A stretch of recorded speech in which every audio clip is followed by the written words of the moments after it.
Hai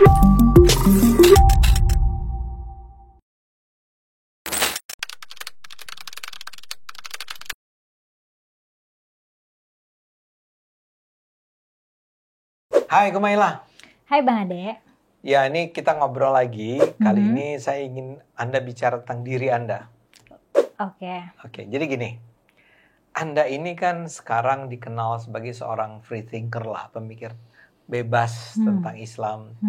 Sementara Anda adalah orang yang kalau dilihat latar belakangnya dibesarkan dalam lingkungan yang sangat religius kan? Ya, kalau nggak salah kakek Anda orang NU ya, tokoh NU.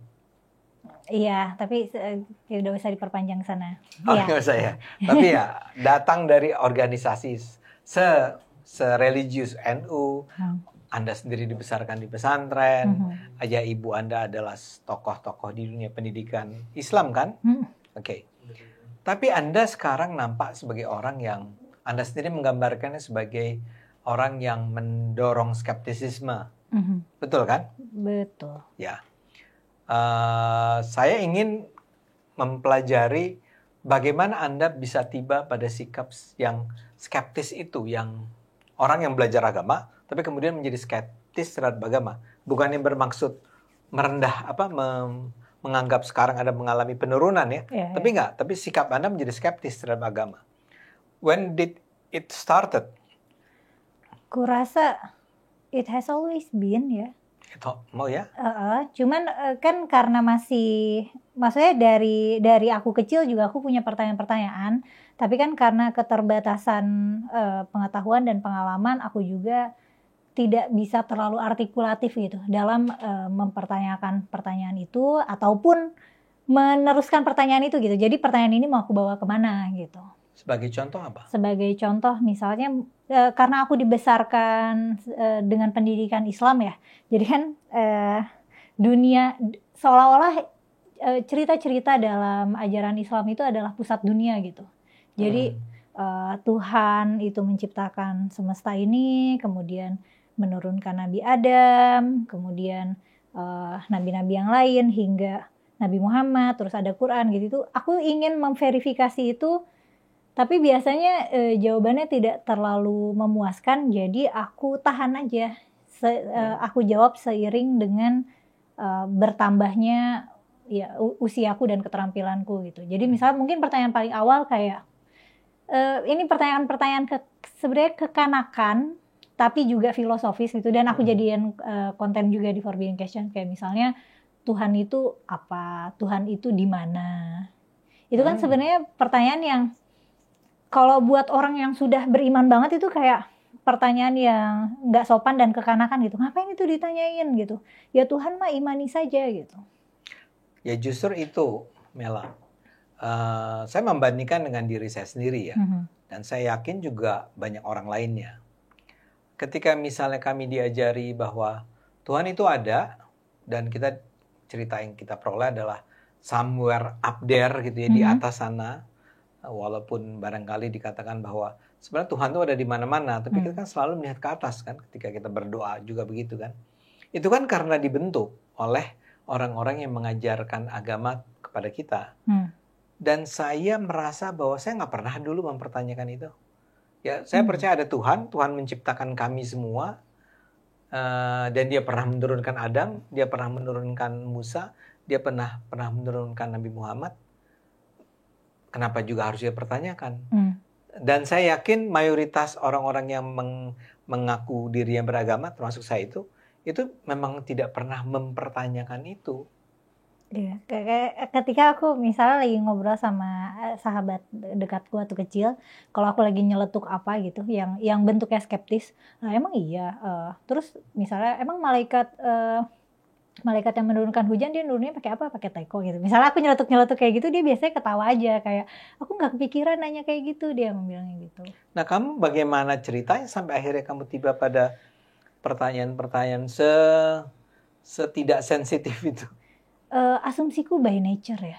Asumsiku dari sananya gitu. Karena waktu pas lagi kuliah pun nanti dulu, sebelum masuk kuliah dulu ya. Kecil dulu ya. Tapi nanti kita ngomong kuliah ya. Dari kecil. Anak kecil tuh biasanya kan menerima begitu saja semua pelajaran yang diberikan oleh gurunya, orang tuanya, ustadznya. Kamu kok beda ya? Nah, bagian itu aku nggak tahu. Bisa jadi dari sananya. Tapi ketika waktu kecil aku sering dibungkam, ya iya. Tapi aku paham gitu. Kan annoying ya nggak sih anak kecil banyak nanya gitu.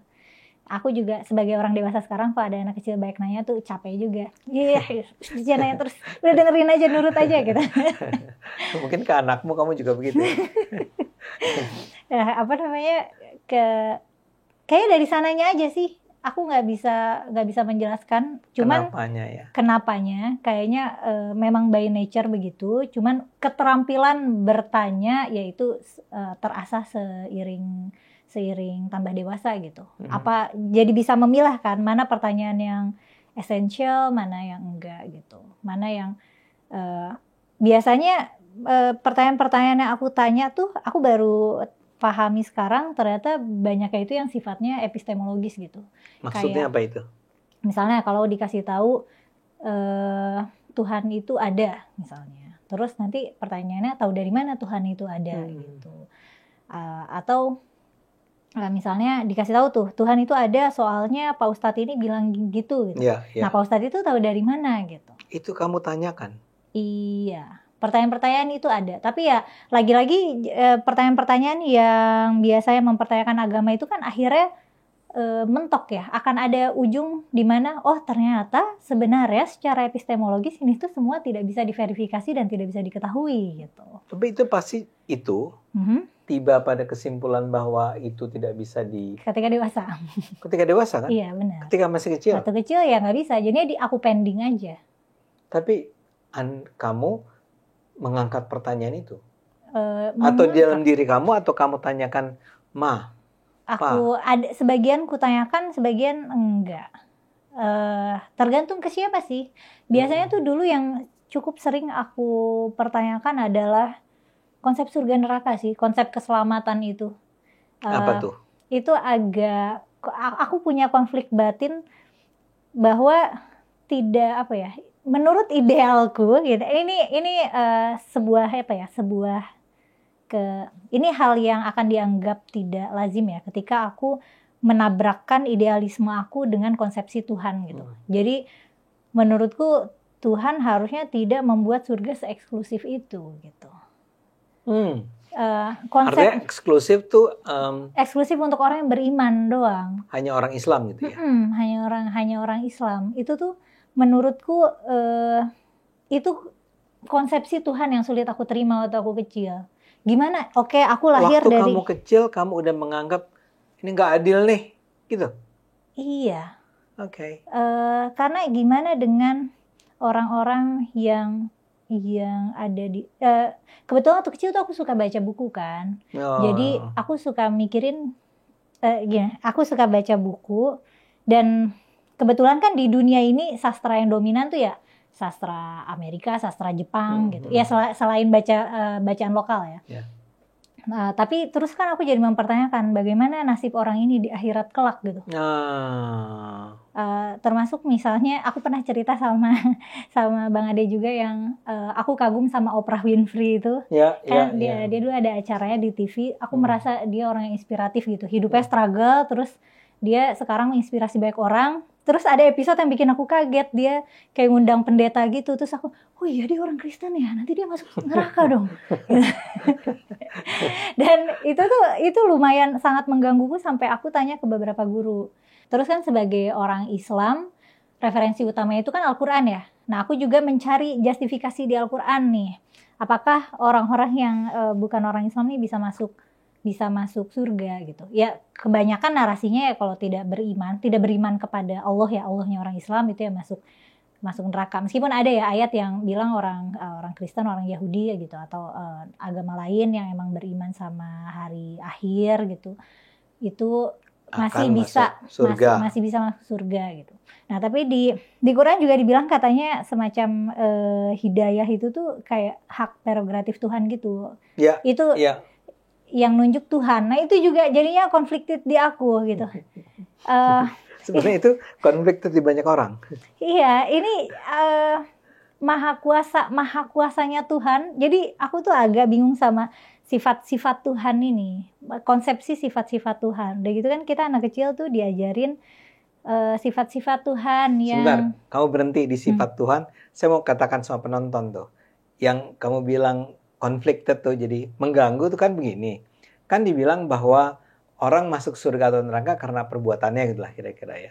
Tapi di situ dikatakan juga bahwa Tuhan itu lah yang menentukan siapa yang dapat hidayah atau nggak dapat hidayah. Itu kan jadi conflicted gitu kan? Iya. Ya, loh kan Tuhan yang menentukan saya dapat hidayah atau enggak. Tapi begitu saya melakukan sesuatu yang tidak sesuai dengan, kan, misalnya saya nggak dapat hidayah nih, terus saya melakukan kejahatan, seharusnya saya nggak masuk neraka dong, gitu kan? Ya oke. Mudah-mudahan ini benar. Cuman itu sebetulnya menurut saya memang juga sangat mengganggu saya bahwa di masa lalu ya, di masa sekarang sih udah relatif tenang. Bahwa sebetulnya Tuhan menentukan segala-galanya, termasuk Tuhanlah yang menentukan siapa yang mendapat hidayah, siapa yang tidak mendapat hidayah. Pertanyaan besarnya adalah, kalau begitu, kenapa kita harus mempertanggungjawabkan kelakuan kita, sementara hidayah atau tidak hidayah, itu ditentukan oleh Tuhan. Ya, oke, kembali ke Anda. Ya, jadinya kan bingung ya, itu earn atau given gitu. Iya. Aku juga mempertanyakan itu ke guru-guru aku. Misalnya, kalau nih ada orang yang tidak beriman ya dengan konsep iman agama orang Islam, tapi dia sepanjang hidupnya melakukan kebaikan yang beneran berdampak gitu, misalnya membantu orang-orang yang rentan, dia menyebarkan ilmu pengetahuan, pokoknya hal-hal baik, dia konsisten melakukan itu seumur hidupnya, terus dia meninggal, dia masuk mana? Semua guru-guruku coba masuk neraka. Iya. Terus akhirnya kan aku jadi kulik nih, katanya Indonesia. Ini kira-kira pada usia berapa tuh begitu? SD. SD kamu udah menanyakan itu pada gurumu? Iya. Oke.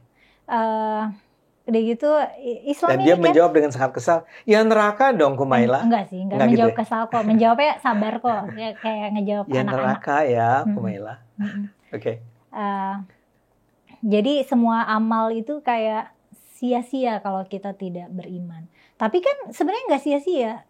Amal baik yang punya dampak konkret kan dampaknya bisa dirasakan terus gitu. Oleh banyak orang gitu. Misalnya kalau yang menciptakan mikrofon ini bukan orang Islam gitu, terus dia mati masuk neraka, tapi kan mikrofon ini bisa digunakan terus untuk generasi-generasi selanjutnya gitu. Aku jadi konfliktif juga sama amal yang sia-sia. Udah gitu jadi mulai mikirin apa yang baik dan buruk gitu. Cuman kebanyakan ya itu nggak ada jawaban yang memuaskan. Terus kalau ketika aku mempertanyakan sifat Tuhan, pasti dikasih rujukannya tuh Asmaul Husna tuh nama-nama 100 itu. Sama sifat Tuhan yang 20 itu. Sifat yang wajib bagi Tuhan sama sifat mustahil bagi Tuhan. Itu ada yang kayak gitu. Nah, tapi di nama-nama Allah itu juga kan ada yang kontradiktif gitu. Karena memang Tuhan tuh seabsolut itu gitu, hingga bisa melingkupi sifat yang baik maupun yang buruk gitu menurut persepsi kita. Nah itu juga jadi masalah di aku ya. Maksudnya aku memikirkan itu, dan semakin besar gitu, semakin bisa kan aku hafal Quran dari kecil ya. Cuman aku hafal Quran waktu kecil ya hafal doang gitu. Jadi hafalan Qurannya lebih selesai cepet daripada aku belajar bahasa Arab gitu. Belajar bahasa Arabnya kan baru agak ya? baru agak oke ya setelah dewasa gitu. Dan semakin aku bisa discover makna Quran, itu juga malah jadi tambah punya banyak pertanyaan gitu. Dan apa tuh contohnya? Sebenarnya pertanyaan-pertanyaan ini kok ayat ini kontradiktif sama yang ini gitu. Nah kalau sekarang kan aku punya jawabannya, karena itu turun di konteks sosiohistoris yang berbeda gitu. Itu makanya nuansanya beda. Tapi waktu aku kecil kan aku mikirnya Quran itu ya blok gitu segini itu adalah sepaket firman Tuhan gitu. Tentunya waktu kecil aku nggak bisa ngebayangin ini apakah ini masa perang, apakah ini masa damai gitu. Kenapa? Terus aku juga nggak bisa relate sama kebanyakan dari ayat-ayat Quran, karena isinya kan sebenarnya perintah-perintah yang sangat kontekstual pada masa Nabi itu. Jadi akan sulit merasa Quran itu bicara sama kita gitu. karena Quran itu sebagian besar tidak bicara pada manusia modern kan, tidak menjawab masalah-masalah kita secara langsung, tapi menjawab masalah Nabi secara langsung gitu. Nah itu kan wawasan yang aku dapat setelah dewasa. Tapi waktu kecil kan kita dikasih taunya ini adalah pedoman hidup sepanjang masa gitu. Ini harus diamalkan.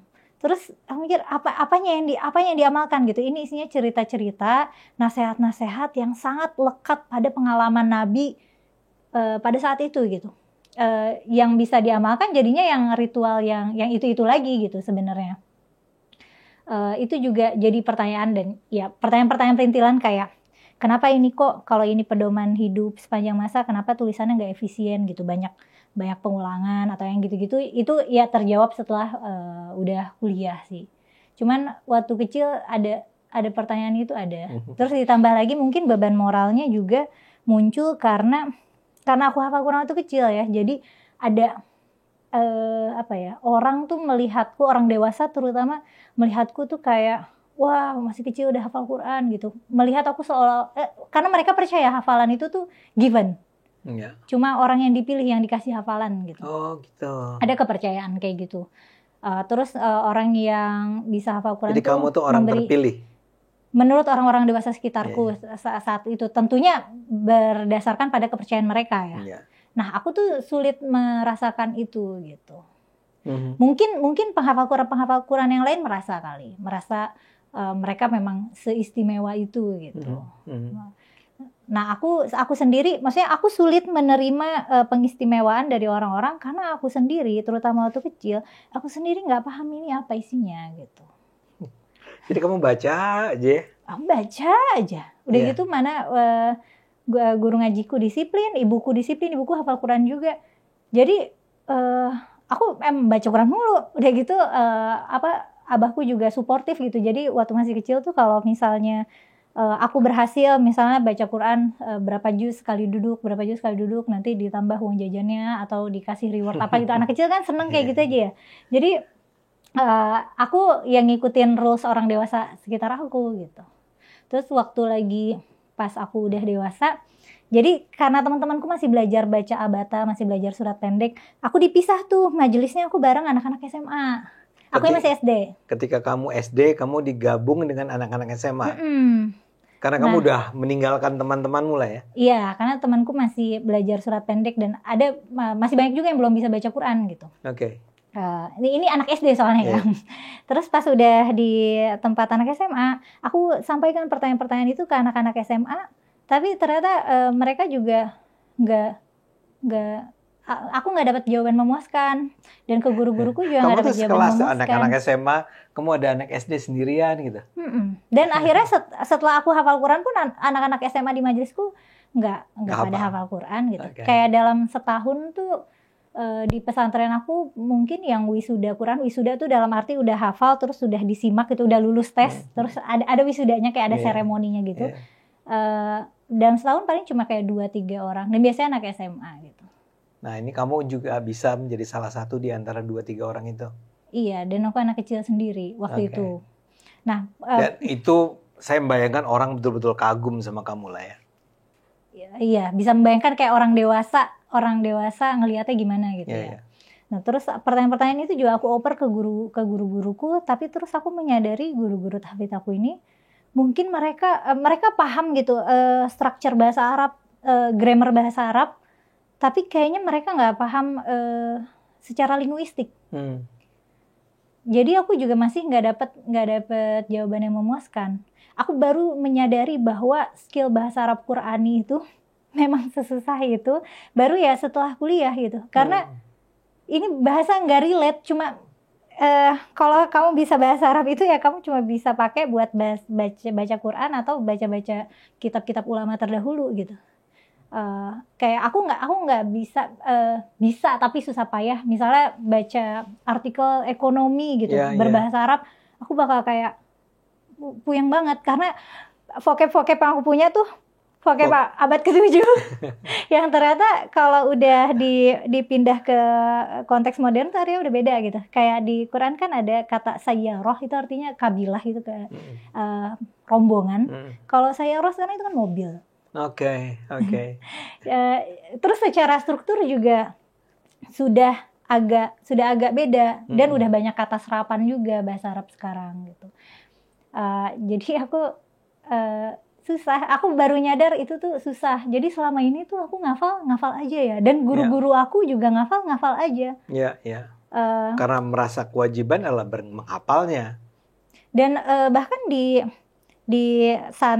mahasiswi tafsir juga itu masih tetap susah gitu loh. Ini udah cuma ada sekelompok anak muda yang mau mempelajari Quran yang cuma sangat sedikit ini jumlah kelompoknya, tapi itu juga mereka kesusahan juga gitu. Ya udah itu. Terus gini tapi di Quran kan bilang katanya Quran itu mudah dipahami dan gitu.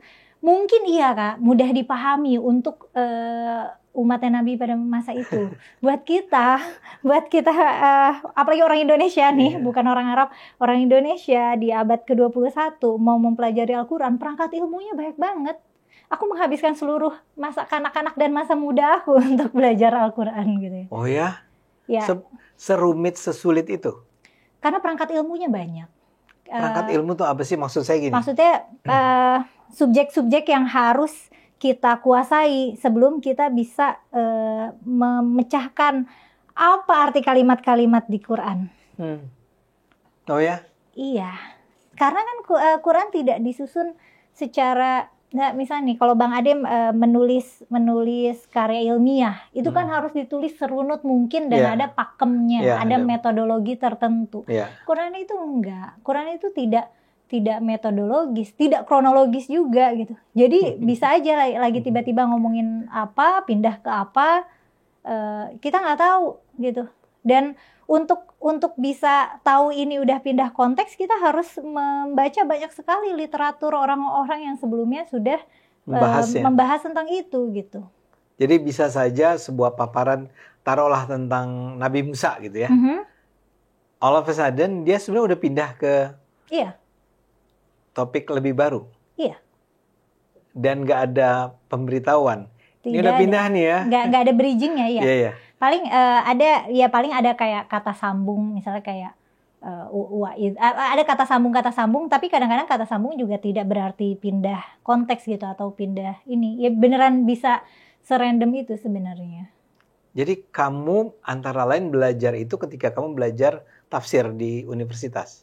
Sebenarnya waktu di pesantren udah belajar, yang mendalam, cuman kan kalau sebagai mahasiswa kan kita udah ada tugas bikin esai, tugas bikin makalah itu. Jadi apa boleh buat kita harus memproduksi sendiri gitu. Kalau misalnya di pesantren kan biasanya bentuknya tuh kuliah ceramah gitu. Bentuknya kita menyimak gitu. Kita nggak perlu mengabstraksi dan mentransfernya ke dalam karya tulis gitu. Kalau lagi mahasiswa ya apa boleh buat gitu kan, itu tugas kuliah gitu.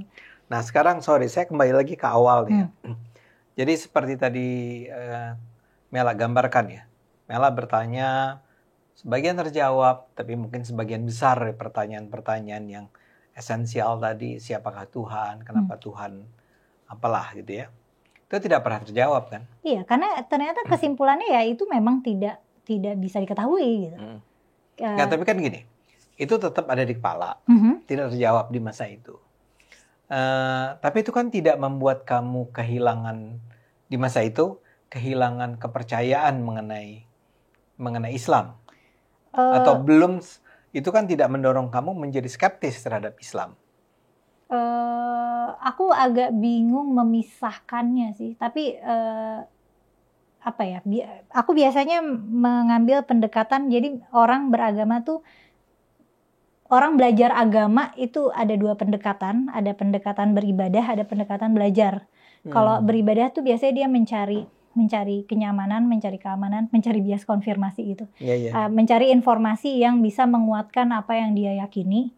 Kalau aku bagian itu aku nggak merasa butuh untuk aku nggak butuh untuk mencari informasi-informasi untuk menguatkan iman aku sih. Tapi yang aku butuh puaskan adalah rasa ingin tahu aku gitu. Yang belajar itu. Iya, yang aku ngerasa aku punya kebutuhan tuh, aku punya kebutuhan belajar, aku membutuhkan untuk memuaskan rasa ingin tahu aku ingin menuntaskan pertanyaan aku gitu. Nah, sedangkan kalau pertanyaan-pertanyaan ini dijawab dengan pendekatan ibadah, ya nanti kembalinya, ya kamu kembalilah ke Quran dan hadis, itu dengarkanlah ustadz kamu, dengarkan guru-guru kamu. Buatku itu tidak memuaskan pendekatanku yang ingin belajar gitu. Nah, lalu itu kan terjadi dalam hidupmu nih, ya. Satu hal yang penting nih, orang tuamu pasti sudah mulai merasakan bahwa anak ini pertanyaan-pertanyaannya nggak sekedar pertanyaan-pertanyaan minta mana yang halal, mana yang haram gitu ya. Tapi dia butuh jawaban-jawaban yang lebih substansial. Orang tuamu begitu nggak? Orang tuaku begitu, terutama setelah dewasa sih. Ketika dia masih, kamu udah punya pertanyaan itu kan dari SD, SMP ya. Tapi kan aku di pesantren, jadi ngobrol-ngobrol sama orang tua tuh tidak terlalu banyak. Karena kan libur sekolah kan setahun cuma 2 kali. Oh, kamu tuh pesantren tuh betul-betul berpisah dari orang tua ya? Oke. Dan aku kan di pesantren SD, SMP, SMA aku pesantren. Kuliah juga ada asrama mahasiswi. Ya. Oke, sekarang kamu tanya sama si guru-guru itu, guru-guru kamu menangkap nggak bahwa ini anak beda ini? Waktu kuliah sih ada waktu SD waktu SMP SD juga iya, cuman lalu? Biasanya ya kayak nanggepin pertanyaan anak kecil gitu aja sih, kayak diketawain atau ya dikasih jawaban gitu. Ini sih Kumaila nih nanya-nanyanya gitu ya kayak gitu. Lah waktu kuliah juga gitu, ada mata pelajaran yang paling aku suka lagi kuliah tuh hadis ya, karena itu kan banyak ngomongin konteks historis. Terus kalau misalnya aku nemu ada loophole cerita gitu, misalnya, lah terus berarti malam itu Nabi tidurnya di mana? Atau yang kayak gitu-gitu, pertanyaan kayak gitu, biasanya dosennya juga ketawa. Ya mana saya tahu gitu.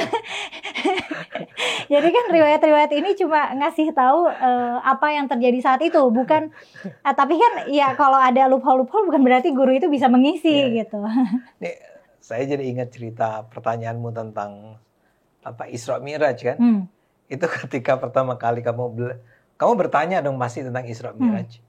So apa yang dijawab oleh para gurumu atau segala macam tentang it doesn't make sense gitu kan? Kalau waktu kuliah sih itu sudah advance ya. Jadi memang dia guruku memberikan kayak menjabarkan beberapa school of thoughts ya tentang itu gitu. Memang ada tafsiran begini, ada tafsiran begini. Ya. Tapi kan ini pasti muncul, kan cerita itu pertama kali Anda dengar bukan pada saat Anda kuliah dong. Iya. Pada saat Anda masih nggak tahu SMP atau SMA. SD lah. SD malah. Kan Isra Mi'raj kan libur nasional. Nggak, tapi yang sampai cerita dia berangkat. Ya itu kan cerita setiap tahun. Kalau acara Isra Mi'raj di masjid pasti gurunya ceramahnya itu tentang perjalanan Isra Mi'raj. Apakah kamu mengangkat pertanyaan mengenai itu di sekolahmu? Iya, tapi enggak juga, kayak gimana ya, aku tuh pengen bertanya, itu kan sudah di usia dimana aku lebih bisa baca situasi ya.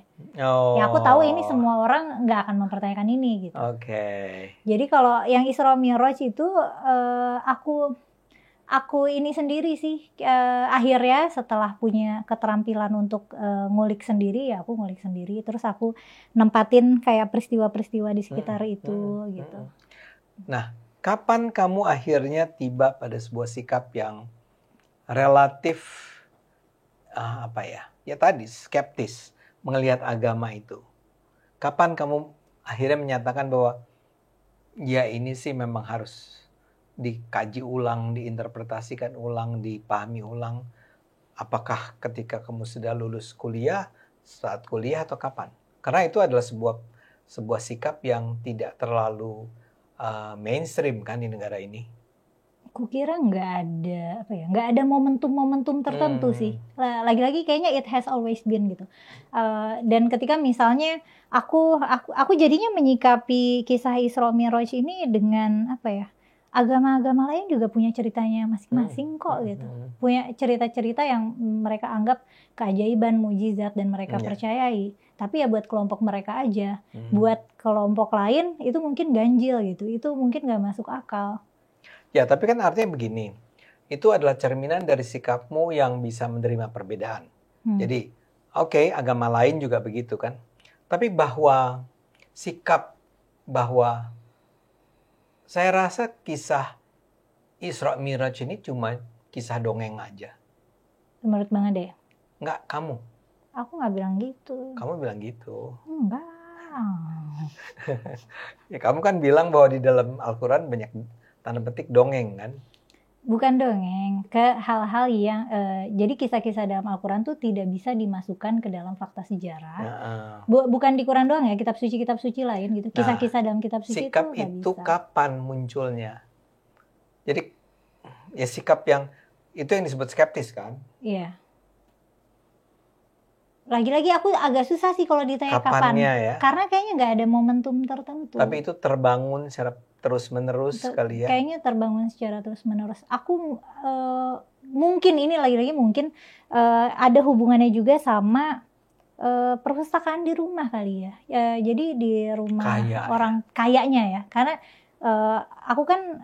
aku bisa baca buku dari sejak kecil ya. Terus bapakku kita kan di rumah punya perpustakaan.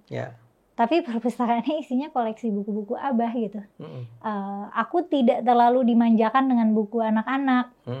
Dan malah ibuku kalau tahu aku beli komik atau apa suka mengkritik gitu, kayak kamu kalau punya waktu buat baca buku cerita kayak gitu mending buat baca Quran gitu. Nah, tapi kamu Quran enggak, komik enggak ya? Tapi aku tetap baca komik, cuman ya jangan terlalu kelihatan di depan orang tuaku. Nah, terus karena waktu itu tuh karena bapakku tuh mahasiswa dosen kali ya.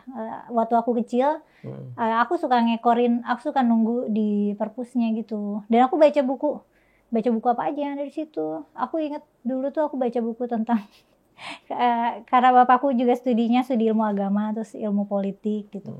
Yang kayak gitu. Jadi aku baca misalnya tentang revolusi Iran lah, terus tentang kayak perbedaan fikih apa sama apa, terus kayak studi sakramen gereja yang gitu-gitu, karena bacaan yang tersedia itu gitu. Jadi kamu ikut sama ayahmu ke kampus? Enggak, pernah ke kampus, tapi biasanya sih Abah tuh jadi ini perpustakaan, terus ada ruang kerja kecil. Nah aku di rumah atau di rumah orang tuaku.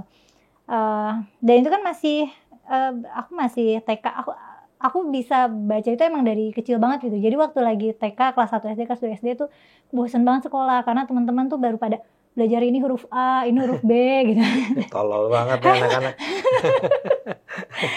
Sedangkan aku udah biasa baca banyak buku gitu. Meskipun aku nggak benar-benar paham. Tapi buku yang tadi kamu sebut kamu baca kapan itu? Kecil. SD? Belum SD aku udah masuk pesantren. Bisa jadi sebelum SD kayaknya. Tentang revolusi Iran? Iya, tapi kan aku nggak begitu paham isinya. Dan kalaupun aku nanya juga biasanya bapakku mengabaikan ini di depan laptop. Gitu. Terus nanti, "Bah, ini apa?" Gitu. Oke.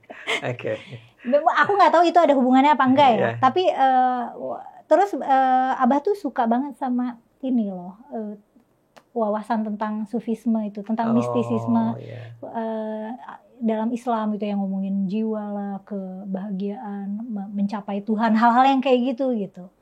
Jadi aku mungkin emang terekspos dengan pertanyaan-pertanyaan itu lewat situ mungkin. Mungkin, tapi si buku itulah. Bisa jadi, tapi aku juga tidak. Dan yang menarik, masih kecil orang tuamu yang pintar-pintar itu sebetulnya bukan teman diskusimu dalam sebenarnya bukan. Dan buku-buku yang aku baca juga bukan disodorin. Maksudnya bukan nih kamu baca nih. Cuma dia nggak melarang ya? Nggak melarang. Dan ya karena aku di situ aja. Maksudnya Abah tuh suka begadang sampai malam gitu. Aku nggak tahu apakah beliau waktu itu dosen atau mahasiswa ya. Tapi emang suka depan laptop, suka depan komputer aja gitu. Terus aku pengen ikut. Ya udah boleh, tapi jangan berisik gitu. Tapi kan gini, Anda mengatakan bahwa itu mestinya terjadi pada saat sebelum kamu itu masuk pesantren ya. Jadi SD TK bla bla bla. Tapi kan setiap kali kamu pesantren, biar gimana pun ada masa libur di mana kamu kembali ke rumah kan. Ketika kamu kembali di rumah, kamu mengulang kisah yang sama. Datang ke library, baca lagi. Poin saya adalah, tidakkah itu menunjukkan bahwa sebetulnya secara gradual bisa jadi ya. Tapi seiring tumbuh tentunya aku punya selera bacaan sendiri gitu, yang berbeda sama bacaan orang tuaku.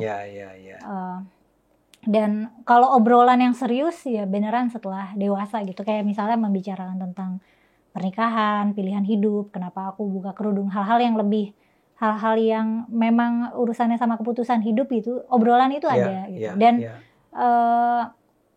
abahku bisa mengerti sih, meskipun itu bukan hal yang dia pengen gitu. Kan abah pengennya aku tuh jadi ulama perempuan gitu loh.